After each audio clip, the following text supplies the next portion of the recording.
¿Hay un mito urbano, más bien un mito mundial?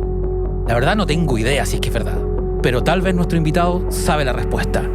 Y si no la sabe, es probable que improvise algo para dejarnos tranquilos. El mito sostiene que Chile es el único país de Occidente o de Latinoamérica que no celebra su Día de la Independencia. Pero antes de que nos responda, la presentación. La ruta secreta. Nos ponemos de pie en la ruta secreta para recibir a un gran amigo de la casa, que es primera vez que está aquí, aunque hace rato que lo queríamos invitar. Don Cristóbal García Huidobro, licenciado de Historia, con un doctorado en Oxford y un currículum académico de esos que pesan de verdad. Hombre de radio y televisión, invitado frecuente a los medios para hablar de temas que van desde historia a cultura general e incluso gastronomía por ahí. Y política, estaba hablando de política en un tiempo. En lo personal, llevamos como 10 años topándonos en diversas actividades, ferias del libro, programas y todas esas cosas. Pero hay algo de Cristóbal que pocas personas saben. Es muy fan de la ciencia ficción. Caleta, ñoño. Y sabe mucho de Star Trek. Sí. De hecho, la primera intención de invitación fue para hablar de Star Trek para algún aniversario de la serie. Excusa que está ahí para una segunda venida, pero al final vamos a tocar algo. Vamos, sí. Dale. Aquí, te rayo la cancha al tiro. Perfecto, podríamos hacer un paralelo en la historia de Chile y la Federación de Planetas. Ponemos un poquito de música de Star Trek. Bueno, Cristóbal, bienvenido a la Ruta Secreta. No, muchas gracias por la invitación. Feliz por fin de haber encontrado el camino para llegar a esta ruta secreta. Sí. Hemos hecho rutas secretas en algunos lados por ahí. Oye, Cristóbal, bueno, ¿es verdad que Chile es el único país que no celebra su Día de la Independencia o eso es relativo?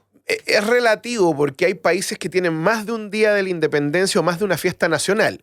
Pero no te voy a mentir, es raro que un país como Chile, que un país latinoamericano, donde en general los días de la independencia son muy importantes. Son súper importantes porque en el fondo es el nacimiento oficial a la vida del derecho internacional, es el día en que tú reclamas tu soberanía, en fin. Y Chile no lo celebra. ¿Y por qué no lo celebra? Las razones son terriblemente De hecho, ni siquiera es feriado. No, ni siquiera es feriado. Alguna vez lo fue, ¿eh? En todo caso, el 12 de febrero, sí. ¿Y cuáles son las razones por las cuales no celebramos el 12 de febrero? Porque, ¿es el 12 de febrero o el 1 de enero? Échate para atrás y saca una cerveza porque esto les va a encantar. A ver, lo que pasa es lo siguiente. A ver, efectivamente, la Declaración de Independencia fue escrita en 1 de enero del año 1818 en Morrillo Perales, ahí en Talcahuano y Concepción. O sea, los penquistas tienen razón para celebrar. Sí, claro, obvio. Pero la jura de la independencia se hace en dos lugares en simultáneo, el 12 de febrero de 1818, que en el fondo es el día de la independencia porque es el día que se aprueba, ¿no? Además, ojo, que entre enero y febrero de 1818 se hizo una votación, más arreglada que cumpleaños de cabro chico, pero votación al fin y al cabo, donde tú tenías que ir al cabildo y habían dos libros. Un libro a favor de la independencia y un libro en contra de la independencia, y tú tenías que poner tu nombre firmando si estabas a favor o en contra. Evidentemente que nadie se atrevió a poner en contra, muy poca gente. ¿Y quiénes tenían derecho a voto en esa época?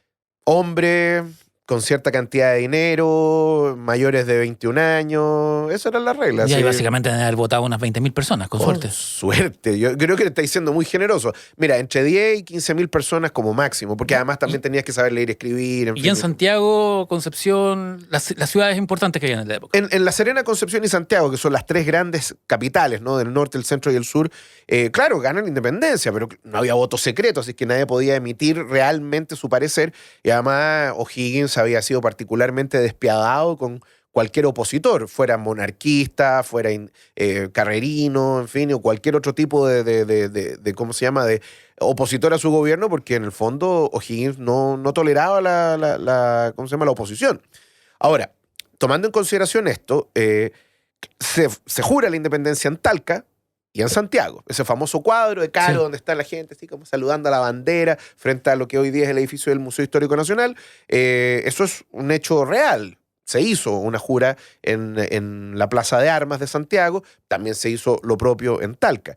Pero el 12 de febrero es mala fecha, Primero porque en el verano, y como a que los chilenos no les gusta celebrar cosas en el verano. Eso es una Es curioso cuestión. porque en Estados Unidos también es en verano. Sí, pues, pero los gringos se Sí, tiran los gringos- toda la carne a la parrilla y te verdad. explotan una pequeña parte del país Sí. con fuegos artificiales.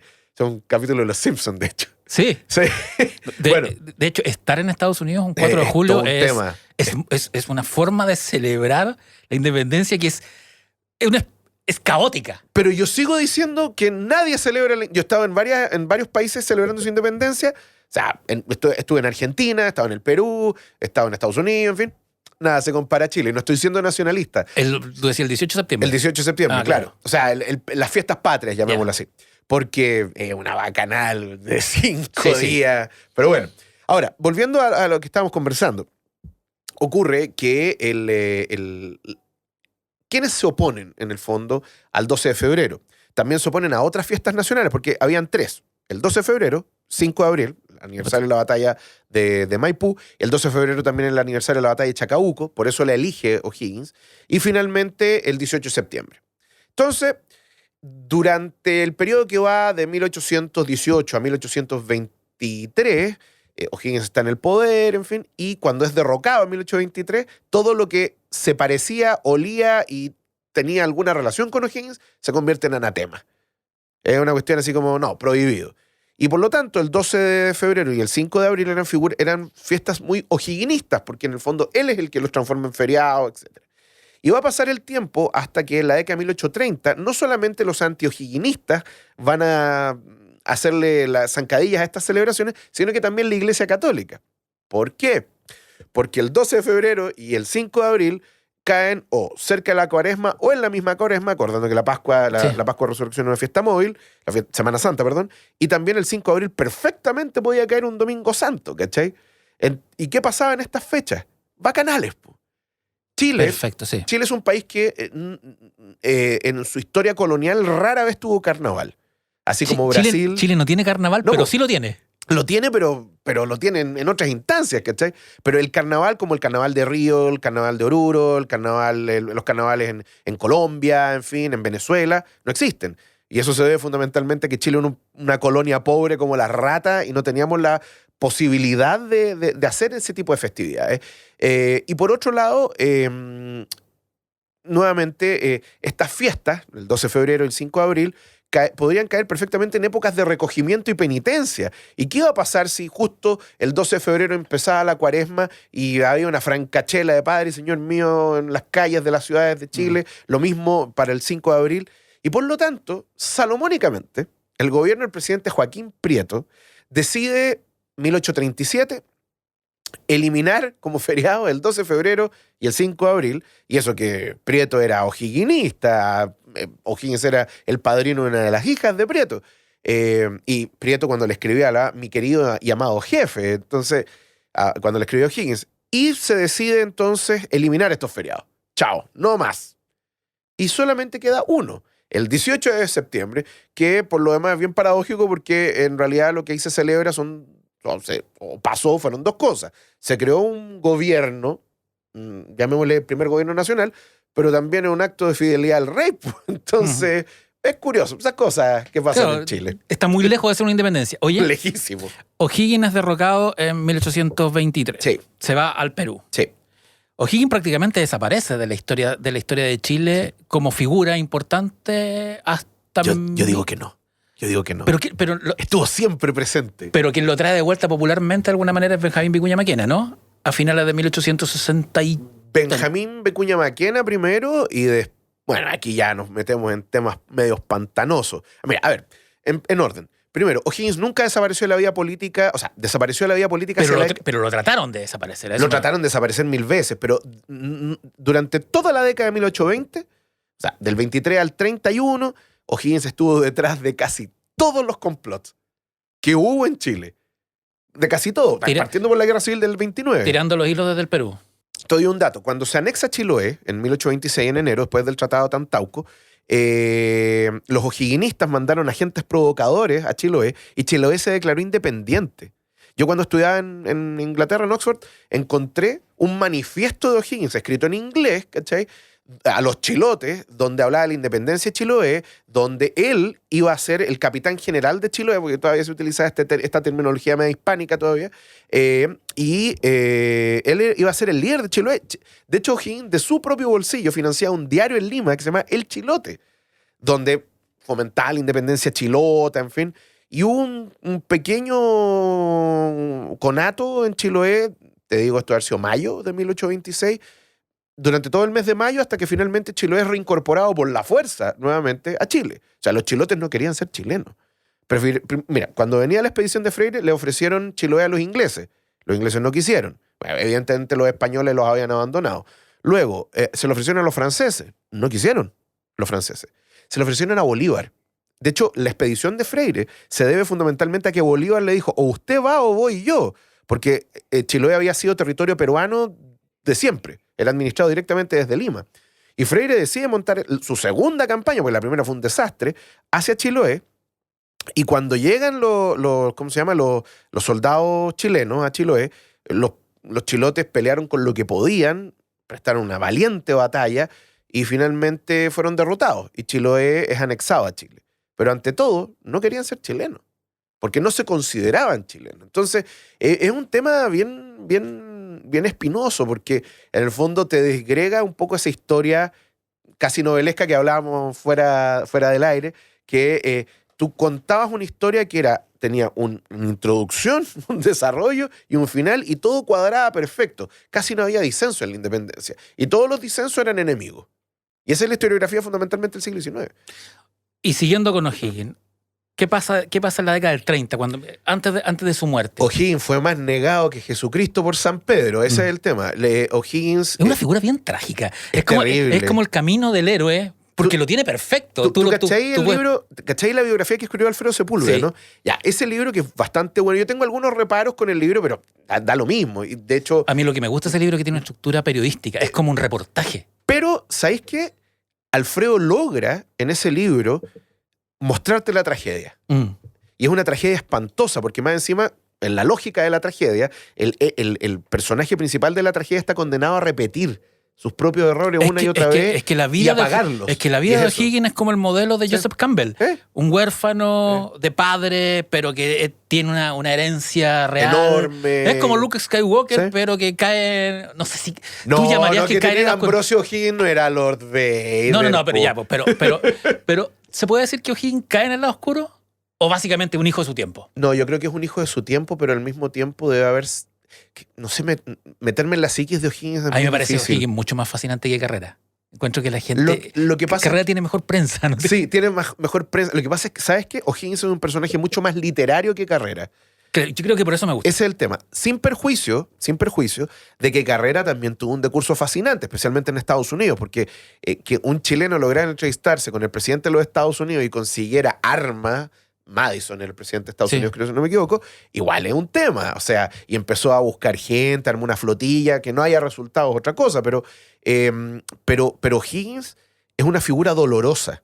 ¿Por qué? Porque es, en el fondo, huérfano de padre y madre, porque los padres lo dejaron botado en la hacienda, que estudia en el Colegio Naturales de Chillán, con los hijos de caciques indígenas, que lo discriminaban a él. Fundamentalmente porque no se sabía, o sea, no tenía papá ni mamá y era raro, porque era blanco y colorín de ojos azules, entonces más raro que persona caminando para atrás, ¿cachai? En ese entorno. Debe haber visto a su padre una vez en su vida, la madre después lo acoge, Isabel Riquelme, y después, viejo, la lucha en las cortes españolas, pues a O'Higgins no le interesaban tanto los títulos, le interesaba la plata. Y logra que lo reconozcan como hijo de Ambrosio O'Higgins, porque el padre fue un carajo toda su vida. Y después viene esta cuestión donde O'Higgins es un personaje bien curioso, porque es un rico hacendado, pero al mismo tiempo tiene ideas muy revolucionarias, todas adquiridas en su periplo por Europa, especialmente con Francisco Miranda. Herencia de la Ilustración y todo eso. Por lo demás. Y además es un regionalista, o sea, un provincialista. De hecho, tiene una carta cuando lo eligen diputado, cuando dice, mañana parto para Chile. O sea, Penco no es Chile. Penco es otra cosa. Chile es del Biobío al norte, o sea, perdón, del Maule al norte. Entonces, y eso es bien interesante. Y repitió los errores de su padre. Con la Rosario Puga, tuvo hijos, no los reconoció, crecieron como hijos ilegítimos, igual que él. Entonces... es una historia de nunca acabar, donde, nuevamente, el héroe trágico está condenado a repetir los mismos errores de sus antecesores. Horrible. Ahora, perdón, tú habías dicho, Benjamín Vicuña Maquena es uno de los personajes que rescata a Alessandri, no sé por qué dije eso, a O'Higgins, pero también O'Higgins siempre fue utilizado como un elemento de propaganda política. O sea, uno de los motivos, no te digo el único. Bueno, de hecho, tanto Allende como Pinochet lo usaron. Es que ese es el tema. Hey. A eso quería llegar. Y el problema con eso es que tú le das a los personajes una articulación política que nunca tuvieron. Hay una foto que la han dado buscando, no sé dónde quedó. Una foto de Allende en una, ponte tú, en una proclamación, quizás en una de sus candidaturas, y donde atrás tiene un lienzo del Partido Socialista donde aparece Carrera, Rodríguez, Balmaceda y Luis Emilio Recabarren. 3 personas que no tienen nada que ver, ¿verdad? Pero claro, eso ayudó a crear un mito junto con la historiografía que también le dio por escribir cuentos de hadas, por ejemplo, respecto a Balmaceda, donde Balmaceda es el personaje revolucionario, ¿no? Entonces, y nunca lo fue. Basta leer las cartas de Balmaceda, basta leer sus discursos. Balmaceda, hay muchas cosas que se dicen que quería hacer y no hizo, ¿no? Pero, volviendo al mismo como caso... Boric, Balmaceda. No, tenía más plata Balmaceda. Pero, ya, no, Sí. ¿por qué vamos a pelar? Sí. No, no. Pero Balmaceda, sí. Balmaceda también es un personaje trágico y tiene mucho de O'Higgins en Sí. ese sentido. Pero por otro lado, y volviendo a O'Higgins, tú decías Allende y Pinochet más que Allende, porque piensa tú que Pinochet tenía una obsesión con lo saca del cementerio general, construye el altar de la patria, esa pirámide maya Sí. que había con la llama de la libertad, y abajo, hasta el día de hoy, sigue la tumba de O'Higgins, y lo convirtió en un ejemplo del régimen junto con Portales. Pero también Portales detestaba a O'Higgins, lo odiaba, lo consideraba un agente provocador y anarquista. que no tienen, Portales y O'Higgins no tienen nada que ver. Nada. Y por todo lo que pasó en dictadura, la mayoría de la gente tiende a ponerlo juntos. Y no tiene nada que ver también porque, piensa tú, O'Higgins, Portales aborrecía el militarismo. O'Higgins era militar. En realidad era un civil que se puso un traje militar Sí. y le quedó bien, ¿cachai? Pero ¿sabes cuál es el hilo conductor? El autoritarismo. Es eso, es la autoridad fuerte y todo ese tipo de cuestiones. Entonces, y claro, el régimen de Pinochet es la quintesencia de eso. Pero ojo, que otros regímenes autoritarios, como por ejemplo el primer gobierno de Carlos Ibáñez del Campo, también rescatan estas figuras, ¿cachai? Entonces, al final, eso pasa, mi querido Francisco, cuando tú conviertes a los personajes históricos en personajes literarios y creáis barras bravas en torno a esos personajes. Hay de algunos personajes que no puedes hablar porque cualquier... ¿cómo decirlo? Cualquier... ¿cómo es que se dice? Atisbo. No, cualquier crítica que tú hagas, no, anatema, no, facho, Sí, pues, es verdad. o zurdo. Es que es terrible, es ¿cachai? el error de tratar de interpretar desde el presente los hechos del pasado, que es una tentación. Pero también lo Porque- puedes hacer. Sí, porque te sirve para espejear el presente. Claro. Pero las cosas son muy distintas. Oye, estábamos hablando de la figura de O'Higgins, aparece la figura de Carrera, aparece la figura de Manuel Rodríguez, y siempre hay una suerte de competencia media ilógica de quién es el padre de la patria. Cuando en rigor, cuando uno lee la historia o la conversa, se da cuenta que es un proceso colectivo. Absolutamente. Mira, a ver, esto yo te lo comentaba antes de entrar al aire, que hay un tema también de la historiografía francesa que busca minimizar la cantidad de personajes y que los chilenos tomamos así como modelo. O sea, Diego Barros Arana, José Victorino Lastarria, el mismo Benjamín Vicuña Maquena, porque, bueno, por mencionar algunos, porque hay muchos más en el siglo XIX, pero que te dicen, vamos a hacer, en vez de un gran coro, vamos a tener un grupo acotado de personajes. Y entre medio un solista. Y un solista. Y que por lo demás la historia que tú tienes que contar tiene que ser relativamente simple y lineal. Eso también tiene una razón de ser en Chile. Piensa tú que para la época de la independencia, si no es más del 90%, el 90% de la población en Chile no sabía leer y escribir. Y la mayor parte de la población era analfabeta, incluyendo a, el 85% de las mujeres. Entonces, es una cuestión terrible. Entonces, necesitabas contar un relato que fuera sencillo, fácil de comprender y que tuviera 4, 5, 6 personajes que fueran, en el fondo, los principales, o como decías tú, un solista, y el resto del acompañamiento, el reparto de la película. Y en ese sentido, además, en nuestra historia, de la independencia, como son campañas militares, tomamos la mala decisión, a diferencia, por ejemplo, de los norteamericanos, de que todos los principales del elenco son todos militares. No hay Claro. ninguno que no. Es verdad. Porque tú Y eso revisas, no es cierto, tú ¿cachai? revisas a los padres, a los padres fundadores, como Claro, le llaman Founding Fathers. los norteamericanos, y efectivamente hay civiles, hay Sí. científicos, hay intelectuales, Hay inventores. inventores. ¿Cachai? O sea, Thomas Jefferson, al igual que Benjamin Franklin, es inventor. De hecho, esta silla ¿Mm? que se mueve, esa que tiene, la inventó Jefferson. Ponerle estas rueditas, o en estos casos son unas bolas, ¿no? Sí, para que Para que se mueva, eso lo inventó Thomas Jefferson. Y además te escribió parte del Acta de Independencia de los Estados Unidos. Entonces, ese es el nivel de gente. No sé si hay que copiar a los gringos, pero a mí me gusta la idea de los padres fundadores. Es una idea es bonita. Esto es una misión de varios. No es una cosa narcisista ni egocéntrica. No es un proyecto personal, Claro. pero además te permite, yo lo veo desde el punto de vista yo como profesor de historia, te complejiza el relato, pero al mismo tiempo te entrega una visión mucho más amplia. Mira, piensa tú en lo siguiente, ya, O'Higgins, Carrera, Rodríguez, ¿quién más te pongo? Ya, el Guaso Huera, Gregorio de las Heras, no sé, y un montón de otros personajes militares, incluso extranjeros, Michel Brayer, estoy pensando en Bochef, estoy pensando en Rondizoni, en fin. Son todos personajes que son militares. Ya, espectacular. ¿Y qué pasa con los civiles? ¿Dónde está Juan Martínez de Rosas, que es uno de los principales conspiradores? De hecho, quizá el primero que se pone a conspirar para conseguir la creación de la Junta Nacional de Gobierno. De hecho, conspira junto con los Carrera, después se pelean, pero eso ya es otra cosa. ¿Qué pasa con Manuel de Salas? ¿Qué pasa con Juan Egaña? ¿Qué pasa con un montón de otros personajes? Fíjate que Juan Egaña... Con mujeres también. Bueno, por eso te digo, hay un montón de otros personajes que quedaron fuera del elenco. Te digo, Juan Egaña, por ejemplo, es como una especie de Benjamin Franklin porque es filósofo, es inventor, inventó una máquina de escribir. Un amigo mío, investigador, Javier Infante, encontró los planos de la máquina. Pero nunca la desarrolló, llegó a los planos. No, sí, no había plata. Pero qué bonito. Pero es bonito, Sí. ¿cachai? O también miraba las cosas desde el punto de vista de la economía, la política, la historia, en fin. Era un intelectual, igual que Manuel de Salas, por ejemplo. Y son personas que pensaron lo que tenía que ser Chile, ¿ya? Y hay otros más. No nos quedamos solamente con el gallo que sabía mandar ejército y calar bayonetas, ¿cachai? O lo que tú decías de las mujeres. Mira, José Miguel Carrera no existe sin Javiera ni su señora. O sea, sin Javiera Carrera y Mercedes Fontecilla, Carrera, no tengo que un cero a la izquierda, pero quizá exagere, no es que no exista, pero todo se le habría hecho más difícil. Piensa tú que Javiera Carrera y Mercedes Fontecilla eran las personas que tenían las claves del sistema de transcripción secreto que tenía Carrera. Ellas eran las que mandaban los rings de espías que tenía Carrera en Argentina, bueno, mejor dicho, en las Provincias Unidas del Río de la Sí. Plata, en La Montevideo, actual Argentina. Y también en Chile.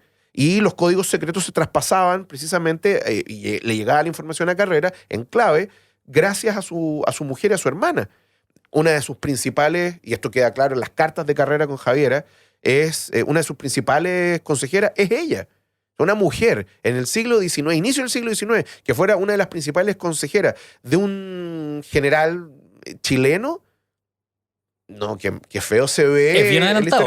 Obvio que Sí. sí, po. O la Mercedes Fontecilla, que es una mujer que las pasó terrible. ¿Ya?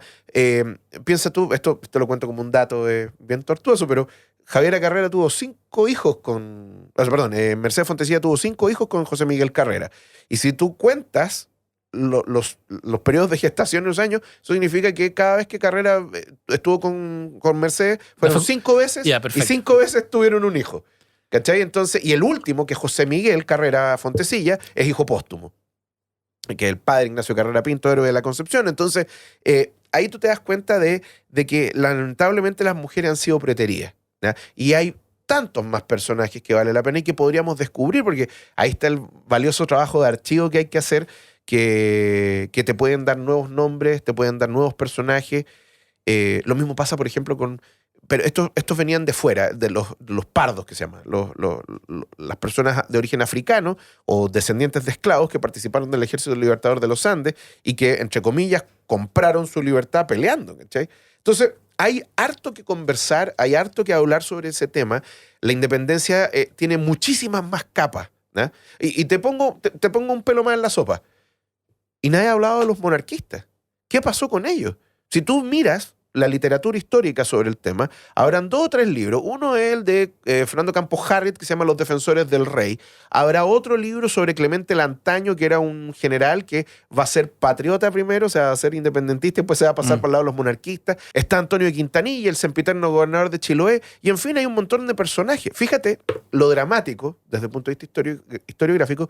Yo he visto profesores de derecho administrativo, ¿ya?, que les gusta la historia y que se han dedicado a ver qué pasó con todos los secuestros de bienes, es decir, las confiscaciones de bienes de los patriotas hacia los monarquistas. Y es una historia bien terrible porque hay gente que quedó en la inopia, así, en la pobreza máxima, porque los independentistas necesitaban plata, ¿cachai? O era una forma de castigar a quienes no los habían apoyado. Entonces, ese es lo voy a decir de esta manera, no me gusta el término, pero el lado B de la independencia, porque ¿qué pasó con la gente que perdió? Se convirtieron en parias, ese es el tema, y se convirtieron en parias históricos porque no aparecen o son literalmente malos, porque ahí está el otro tema. La historiografía chilena del siglo XIX es tan literaria que te tiene un mundo dividido entre buenos y malos. Los buenos son los independentistas, los malos son los que apoyan al rey. Que es como el cómic de Mampato, ¿no? Que básicamente son blancos y negros, nada más. Un tema de ¿cómo se llama? Maniqueísmo terrible, ¿cachai? Entonces, bueno. Pero ¿cuáles eran los frentes de la independencia? Estaban los patriotas, estaban los monarquistas sí. Y estaban... Es que, mira, Porque es un desorden, básicamente. El primer problema es el nombre. ¿Ya? Porque es una guerra civil. Es una guerra civil terrible que dura, no sé, desde 1813, que parten las primeras batallas, hasta incluso podía haber partido antes, en 1812. Ahí te voy a contar ese dato. Pero, a ver, en primer lugar, los patriotas, ¿ya?, eran llamados por los monarquistas como rebeldes. ¿Por qué no les digo realistas a los monarquistas? Ya vas a ver. Eran los rebeldes, los revolucionarios. Los monarquistas, a su vez, eran llamados por los patriotas como realistas. Pero lo notable es que los patriotas a sí mismos se llamaban patriotas, evidentemente, y los monarquistas se llamaban a sí mismos patriotas.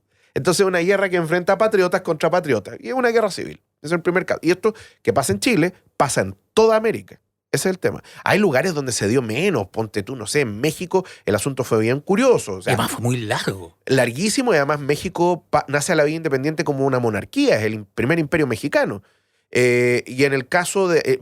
Estaban acostumbrados a hacer el gran virreinato y todo el boato. Sí, y no querían perder nada de esa... Y más encima pusieron un mexicano como emperador, que era Agustín de Iturbide. Pero en el caso de América del Sur, no, aquí es donde la sangre corrió a raudales. O sea, porque en el fondo... Argentina fue una carnicería. O sea, en el norte de Argentina, al principio con... Se sabe poco eso, ¿no? Es que en la historiografía argentina es súper estudiado, pero acá cuando tú hablas la guerra de independencia, sí, murió mucho, pero en Argentina fue un Vietnam. En Colombia, Venezuela, o sea, el virreinato de la Nueva Granada, Colombia, Venezuela, Ecuador, reguero de sangre. Y en Argentina fue una cuestión brutal. O sea, yo te digo que en Chile las cosas, esto va a sonar curioso, pero en Chile las cosas fueron bastante más moderadas, ¿ya? Pero también hubo mortandades terribles. O sea, la batalla de Maipú fue una carnicería, ¿cachai? Ahora, como te digo, primero tienes grupos que son muy homogéneos socialmente, porque los patriotas y los monarquistas venían del mismo lado. O sea, eran todos miembros de la élite, y esto es una guerra civil intraelitaria.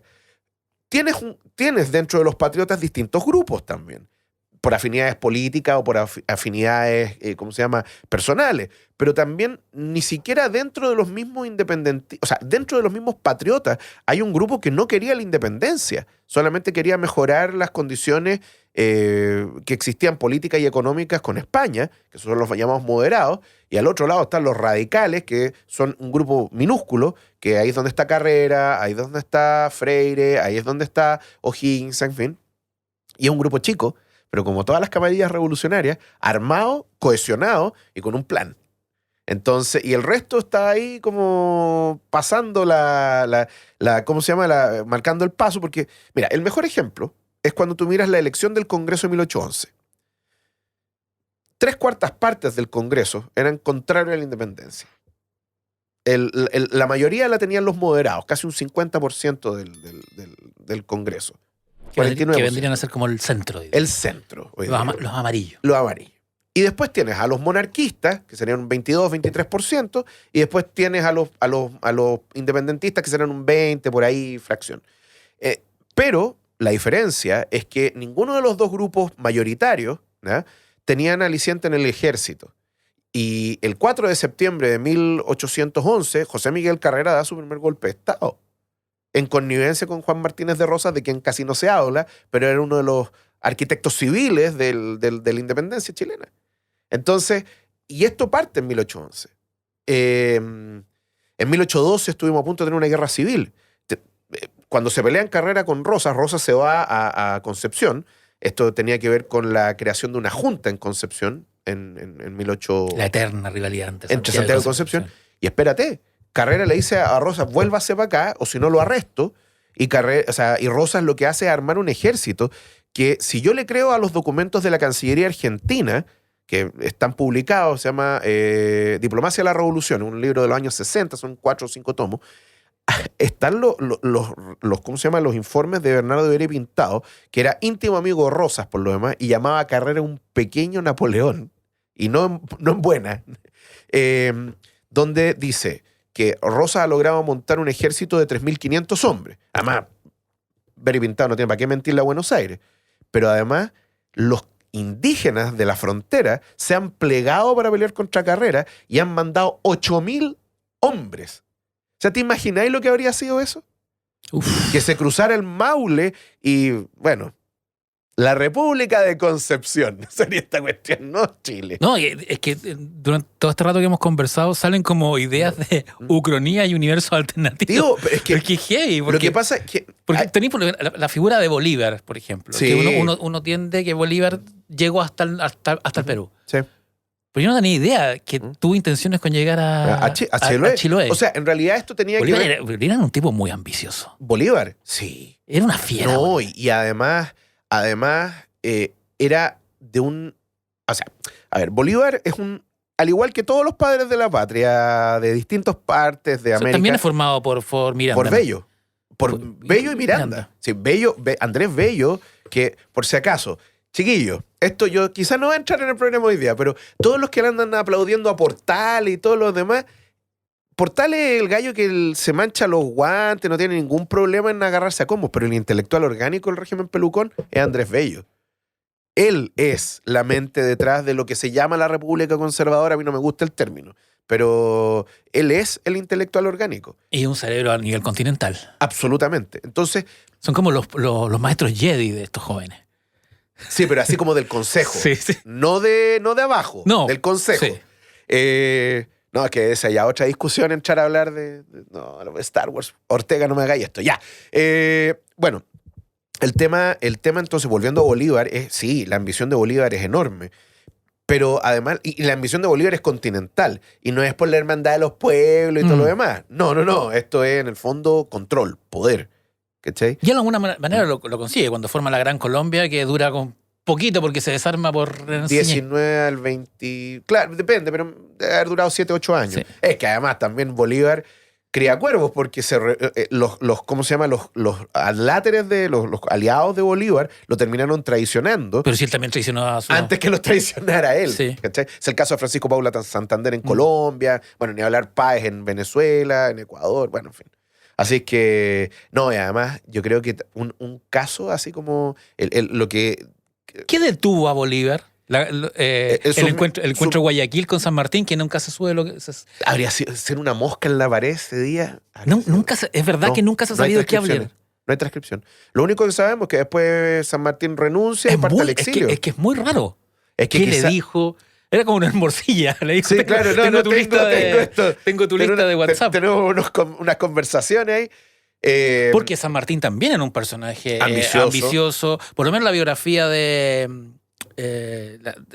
historiador argentino, el típico, que saca mucho libro de difusión. ¿Piña? Piña, que se llama El Gran Jefe. Sí.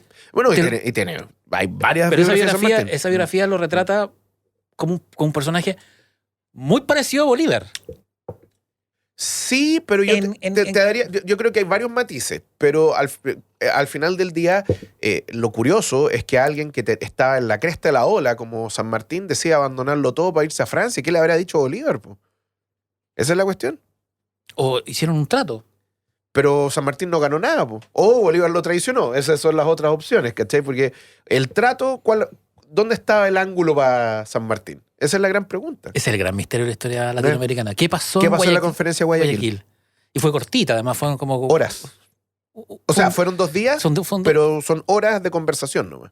Y nada, no hay ni una sola pista. Nada. Puras especulaciones de gente que oyó, que dijo, que le pareció, pero nada concreto, no hay documentos. No es, por ejemplo, esto, para que me voy a ir muy lejos, pero la conferencia de Wannsee, cuando se habla de la solución final, se supo fundamentalmente porque se encontró la libreta de notas de Eichmann. Nadie tomó... Imagínate encontrar la libreta de notas de alguien que hubiera estado ahí. Pero, mira, si existe, hasta el día de hoy no se ha encontrado. Y ojalá algún día se encuentre. Pero Bolívar a mí es un personaje que me provoca una curiosidad casi morbosa. Encuentro que es... Es un personaje en sí mismo que se ha convertido en un ejemplo de propaganda bien grande en la América Latina y lo han tomado, nuevamente, por ejemplo, los regímenes como el de Chávez. Y equivocado. No tiene nada que ver. Bueno, nada que ver. Pero nuevamente... Cuando llamáis como República Bolivariana de Venezuela y entiendes lo que hizo Chávez, lo que hizo Maduro, con lo que prendía Bolívar, o sea, es chicharrón en paila marina. Lo que pasa, Perdón. Lo que pasa, Francisco, es que chicharrón en paila marina igual podría ser. Estaba pensando en la gastronomía detrás. No, mejor que no. Hay que quedar muy chicloso. No, pero tú tienes razón. Pero más importante que eso es lo que conversábamos antes. Tú como líder político puedes crear una realidad totalmente distinta a lo histórico, precisamente utilizando personajes históricos como propaganda. ¿Cachai? O sea, un ejemplo muy edulcorado, ¿no? Lo que hablábamos de los founding fathers, los padres fundadores en Estados Unidos, eran puros ejemplos de virtud, maravillosos, usted tiene que ser como ellos. Ya, pero vamos a desgranar el choclo. A ver, Thomas Jefferson tenía un montón de hijos con la Sally Hemings, que era una de sus esclavas, nunca tuvo ni siquiera la cortesía de emanciparla. Benjamin Franklin era un sátiro, donde sus estándares morales eran bien curiosos, tenía una relación terrible por lo menos con uno de sus hijos. En fin, y tú puedes ir desgranando el choclo. ¿Por qué? Porque son seres humanos. Y convertir a la gente en modelo de virtud es complicado. ¿Ya? Acá en Chile se ha hecho, en otras partes también. Pero el tema es que lo conviertes en un estandarte nacional de nosotros somos así y toda nuestra población es así. ¿Ya? ¿Cómo es el chileno? Aguerrido, bueno para los combos, siempre vencedor, jamás vencido. Este es el ambiente militarista ahí, como siempre el péndulo, ¿no? Pero nosotros somos mucho más que eso. Hay una diversidad histórica, mira, cultural, gastronómica, psicológica, maravillosa en Chile. ¿Ya? Y nosotros nos tenemos que hacer a cargo de eso. Desde el punto de vista de la historia, ¿cómo nace eso?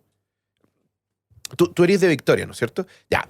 El chileno piensa que todos los chilenos, el chileno de Santiago, piensa que todos los chilenos hablan igual que él. Sí. Pero cuando tú vas al sur, en Chiloé, para la zona de la Araucanía, en fin, la gente habla distinto, solamente que tienes que poner oreja para escucharlo. Yo soy nacido y criado en Santiago, entonces cuando he viajado al norte, lo mismo. ¿Te llama la atención? Me llama la atención. El sonsonete, claro, cómo se estiran ciertas letras. Y porque te pones, el uso de palabras. Y porque le pones oído. Sí. Esa es la cuestión. Pero cuando uno viene a la gran capital, piensa casi como en los Juegos del Hambre, que solo existe la capital y el resto son sirvientes de la capital.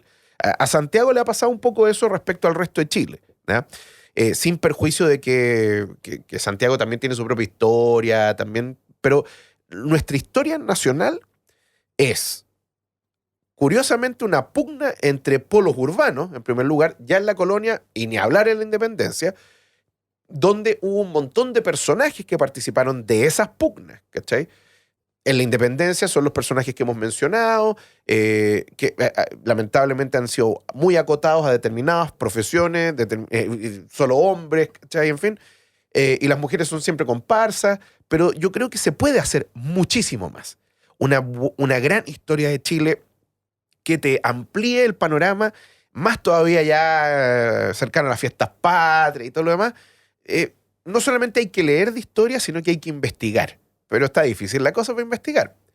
Oye, te quiero llevar a un tema que a mí me gusta mucho, Yo soy Ok. muy lector de thriller y todas esas cosas. Veamos si puedo... La masonería en los procesos ya. independentistas Ya. de Latinoamérica, Chile y...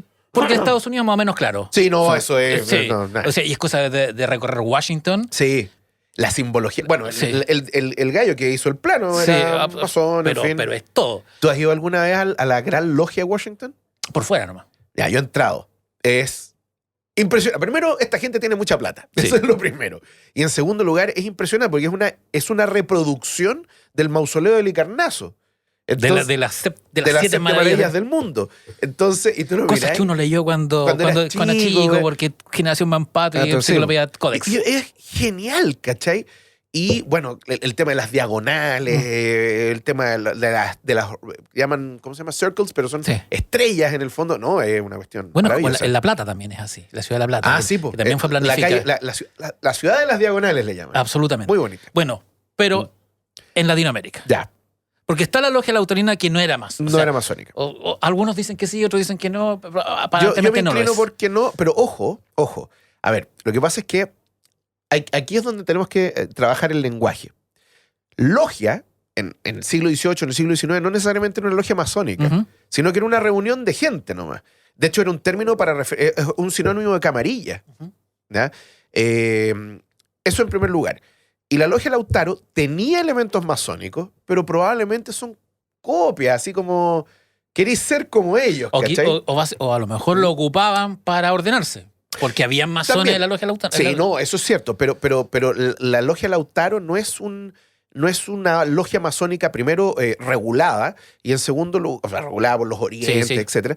Pero por otro lado, la logia Lautaro era, creo yo que era una especie como de Frankenstein, que estaba creada en torno a ciertas ideas que tenían algo que ver con la masonería, pero era mucho más vinculado a la ilustración desde el punto de vista intelectual, donde se tomaron algunos usos masónicos, precisamente porque esto había que mantenerlo en secreto, porque si no, el rey se iba a enterar y hasta aquí nomás llegamos. Y como dices tú, también habían masones dentro de la logia Lautaro. Y como toda sociedad secreta, sea o no masónica, también tenía que protegerse a sí misma. Y algunas veces actuando en forma cruel y despiadada, como, bueno, pasó con algunos personajes de la historia de Chile que estuvieron del lado no logia Lautaro, ¿cachai? O sea, Bueno, en contra de ella. tenía un personaje como Monteagudo en Argentina que era prácticamente un SS. Yo solo quiero comentar lo siguiente. ¿Te acordás cuando salió Héroes? Sí. Ya, hay un capítulo, no me acuerdo si es el de O'Higgins, el de Carrera, en fin, cuando te muestran a Monteagudo y Monteagudo sale de la oscuridad, porque hicieron un juego con las cámaras Sí. y están con vela y Monteagudo sale casi como un fondo oscuro y así como, y te habla así, muy pausado. Bueno, a mí me dio miedo. Pero es que Monteagudo es un personaje que da miedo. Tenebroso, güey. Es que era como el mal. O por lo menos así ha sido retratado, ¿cachai? Bueno, pero Carrera era contrario a la logia lautarina. Aunque hay versiones que dicen que que también fue parte de la No, logia. no. Yo en ese sentido, mira, la última gran biografía que salió de Carrera, que más encima la escribió una argentina, donde Carrera es Satanás, ¿cachai? O sea, toda la historiografía argentina te dice que Carrera no solamente era un tirano cruel y despiadado, sino que además era un ser espantoso. O sea, dirigía esta falange que se llamaba, que se portó bien mal en Córdoba, en Entre Ríos, en fin, donde los saqueos estaban al orden del día. Pero la Beatriz Bragoni, que escribió este gran libro, te hace un análisis de Carrera que primero es positivo. Ya es una cuestión así como que Carrera no trata tanto a los chilenos, sino más los argentinos, pero el análisis que hace ella es bien bueno. Y ella descarta la presencia, o sea, la integración a una logia, o a la logia Lautaro, de Carrera. Porque Carrera sí va a ser iniciado en Massachusetts. ¿En Massachusetts? Sí. En Estados Unidos. Y eso está absolutamente documentado, se sabe, está ¿cómo se llama? La ficha de iniciación masónica de Carrera en un archivo, si no me equivoco, en Estados Unidos. Pero la gran pregunta es si era realmente convencido de las ideas de la masonería o es una cuestión también que se utiliza como vehículo. Sí, ¿Ya? Ese es iba el a decir tema. lo mismo. Porque es una herramienta política. Absolutamente. Y además porque esto genera a ver, ¿cómo decirlo?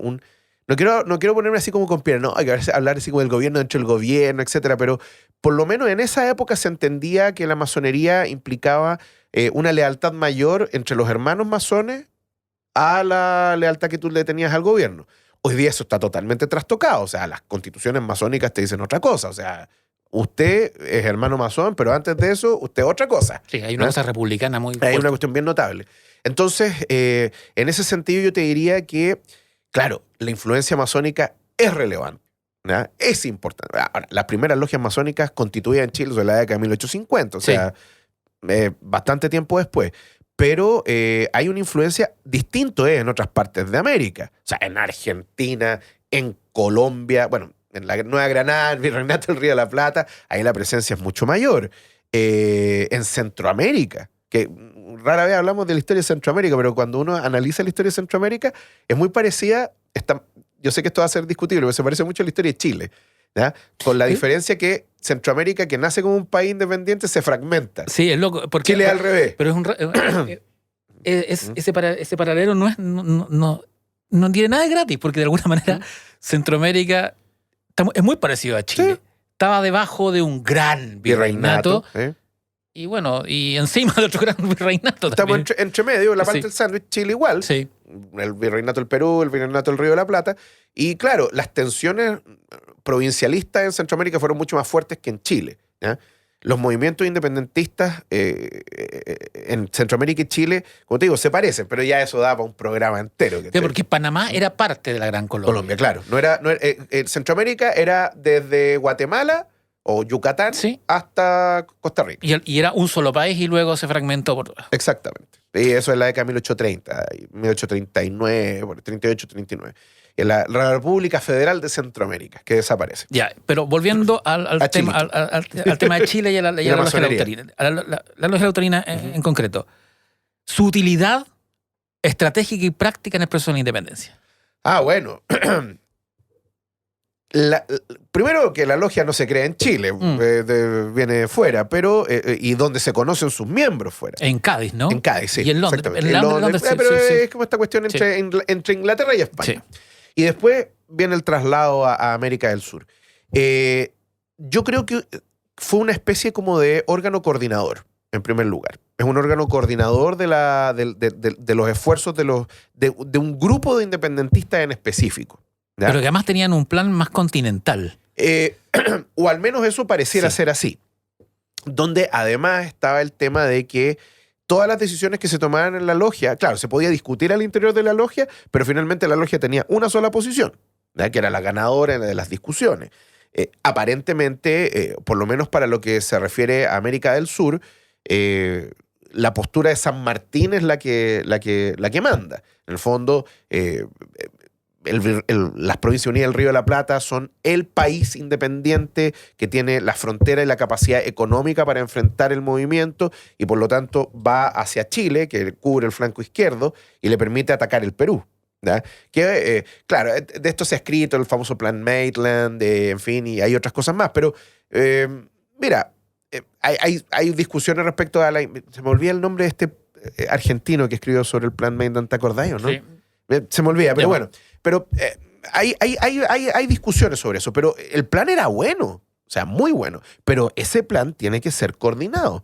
Y, por ejemplo, el hecho de que San Martín estaba preparando a su ejército en el Plumerillo, al otro lado de los Andes, en Mendoza, para venir a Chile, donde tenía una red de espías, donde uno de sus principales espías era nada más ni nada menos que Manuel Rodríguez. Que jugaba para todos los bandos. De hecho, hay muchos que Sí, le tienen no, mal sí. a Rodríguez. Pero Sí, a mí Rodríguez no, cae bien. Lo que pasa es que Rodríguez cae bien, pero por motivos que ¿quieres que te destruya a Rodríguez acá? Dale. O sea, no a Rodríguez el personaje. O sea, te voy a destruir al Rodríguez el personaje, no a Rodríguez histórico. A ver. A ver, efectivamente, primero, Rodríguez era espía, Rodríguez tenía una guerrilla, eso es historia. Hablaba ¿ya? con duendes, se convertía en animales. Claro, ya. Es bonito esa cosa folclórica. Folclórica. Bueno, lo folclórico va más allá. Este Rodríguez que le abría la puerta a la cabeza del gobernador, el que se disfrazaba, etcétera, es producto de un novelista.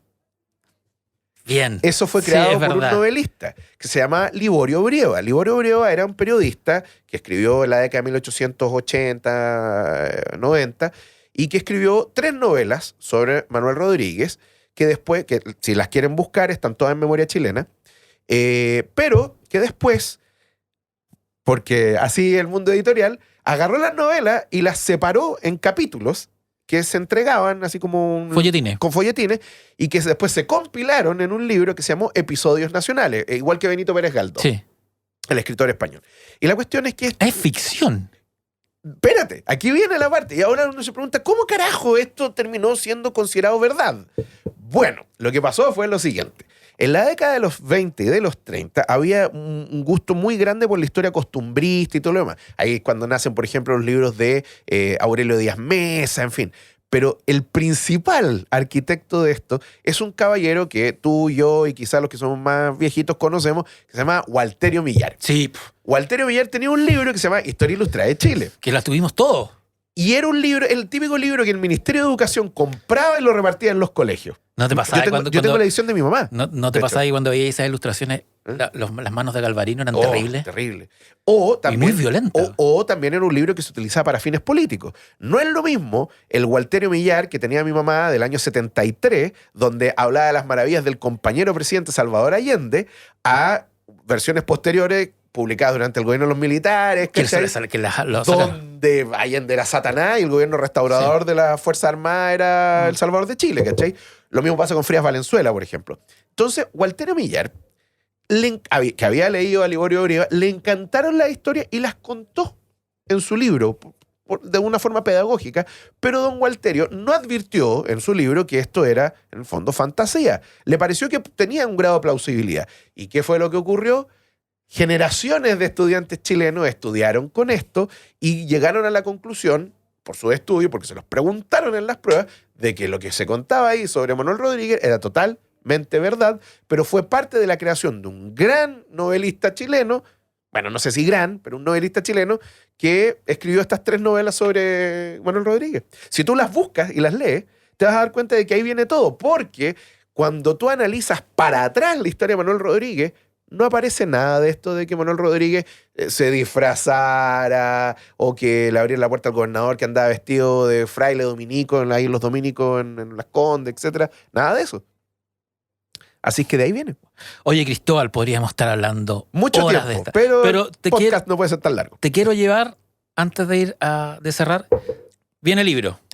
Sí, viene el libro. Noviembre. Noviembre, no sé cuándo. Penguin noviembre. Random House. Ediciones B. En realidad es Penguin Random House en el sello de Ediciones B. Ya, véndenos el libro en 5 líneas.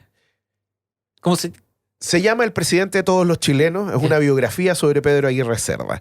En esta biografía, la última biografía que se escribió de Pedro Aguirre Cerda de los años 60 y que está basada en un libro anterior de los años 40, o sea, no muy creativa la biografía, y son de autores distintos, por si acaso. Entonces, yo dije, quiero trabajar a Pedro Aguirre Cerda, y estuve 8 años en esto, sin método, así, juntando material, donde hay un archivo entero de Pedro Aguirre Cerda en el Archivo Nacional que no lo revisa nadie, cosa que no entiendo por qué, pero bueno, en fin. Y esto lo sé porque me mostraron la bitácora.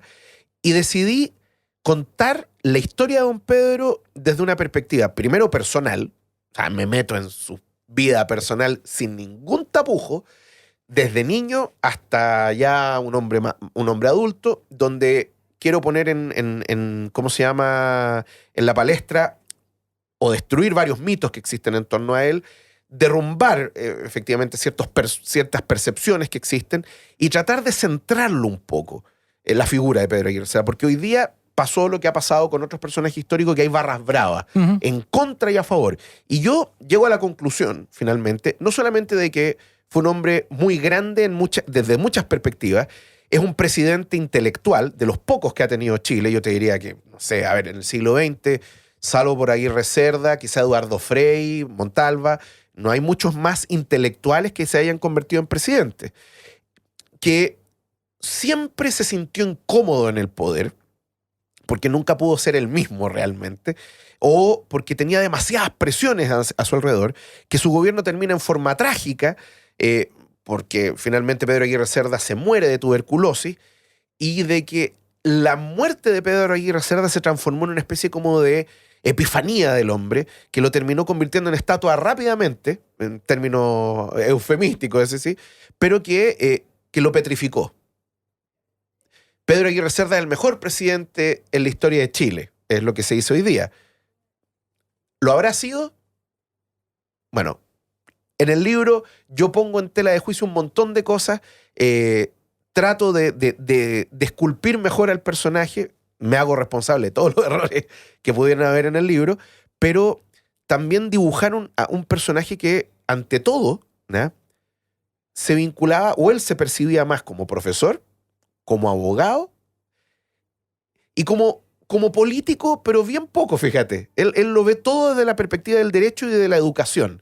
Y donde trata de dejar un signo, su legado era para todo Chile.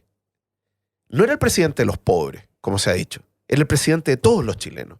Y él lo dijo varias veces. Y toda su actividad va, primero, a conseguir que Chile progrese, pero también, y aquí es donde está lo interesante, ese progreso de Chile es para todos los chilenos, pero él sabía que había gente que estaba atrasada, había gente que injustamente había quedado preterida. Y a ellos los trata de salvar, a él les trata de mejorar sus condiciones de vida, trata de que se integren a la vida social. Pedro Aguirre Cerda, y con esto termino, era un hombre de izquierda. Él se reconocía así, ¿ya? Pero ser de izquierda en los años 30, en los años 20, 30, 40, era bien distinto a lo que es hoy día, ¿ya? Muy distinto. Muy distinto. En segundo lugar, era furibundamente nacionalista y patriota. Y cuando te lo digo, yo me quedo corto, porque los textos de Pedro Aguirre Cerda, cuando habla de que Chile solamente se salvará a través de un nacionalismo extremo, es bien notable. Era un partidario de la libre empresa, pero también era un obcecado con lo que tenía que ser el control, la organización. La administración tenía que ser organizada, que había que tener un norte claro. Todo eso se reúne en su intento de gobernar, ¿no?, que va a ser súper terrible, porque la misma gente que lo llevó al poder lo va a terminar dejando solo. Ya sea los comunistas y los socialistas porque se ponen a pelear entre ellos, ya sea los radicales porque olieron la sangre y dijeron, este gobierno no está funcionando, vamos por el próximo. Me acuerdo de cuando me contaste que estabas en este proyecto hace como 2 años en una feria del libro de Antofagasta. Sí. Oye, ha pasado el tiempo. Me dijiste, no, va a ser un libro como 250 páginas. Y te dije, ni cagando. No lo fue. Y yo creo que la chunté, ¿o no? Sí, la chuntaste. El libro quedó crecedorcito. De todas maneras, me aseguraron que va a estar a precios populares. Vamos a ver. Pero nada, el presidente de todos los chilenos, una biografía de Pedro Aguirre Cerda, es la culminación de largos años de trabajo, donde me encontré con un personaje que es mucho más de lo que usualmente se tiende a pensar. Así es que nada, Bueno, noviembre. En noviembre, probablemente a partir de la segunda semana de noviembre, después del feriado. Perfecto. Oye, y para ir cerrando, la pregunta clave. ¿Tu capitán favorito de Star Trek? No, yo sé que hay gente que... Yo tengo en estos momentos el corazón dividido. Antes no lo tenía. Indudablemente, Kirk. Absolutamente. No, para mí William Shatner es el capitán del Enterprise. Pero con las nuevas series, que ha pasado algo distinto a lo que ha pasado con Star Wars. O sea, la serie Star Wars... Mira, sí, es verdad. Andor me gustó, en fin. The Acolyte. Es que no puedo alegarte. Yo creo que Star Trek ha crecido mucho en el último tiempo. O sea, viejo, Strange New Worlds. Es una maravilla. Yo lo estaba esperando. Primero te agarra la esencia original de Viaje a la Estrella. Y el Capitán Pike, o sea, Anson Mount para mí, weón.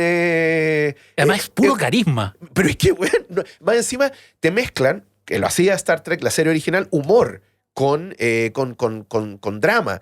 Por ejemplo, la nueva generación le costó mucho a Patrick Stewart, como el Capitán Picard, soltarse un poco. Es que es tan flemático. Sí, no, pero es muy chistoso, sí. Patrick Stewart. Bueno, para reírse de sí mismo como él solo. Pero Gene Roddenberry lo tenía así como en el freno de mano. Y ya después que Gene Roddenberry muere, en fin, como que las cosas se hacen más ligeras, en fin, y la nueva generación se pegó un repunte, pero hasta ahí no me llegó la serie.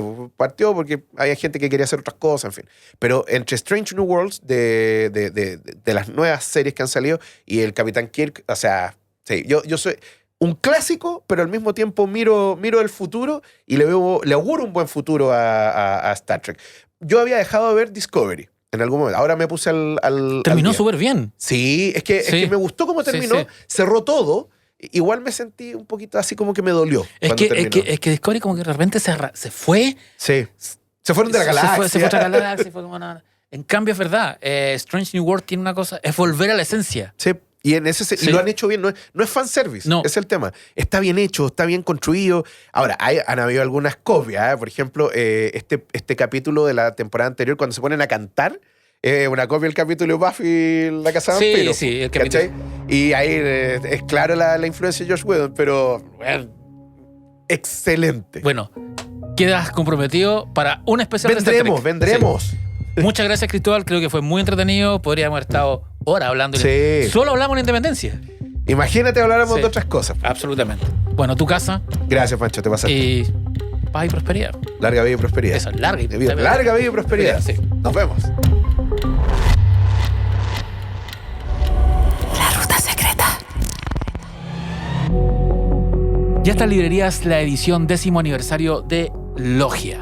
Pero como en la Ruta Secreta somos muy cariñosos con nuestros ruteros, tenemos 3 ejemplares dedicados y autografiados para que puedas ganarte uno. ¿Cómo?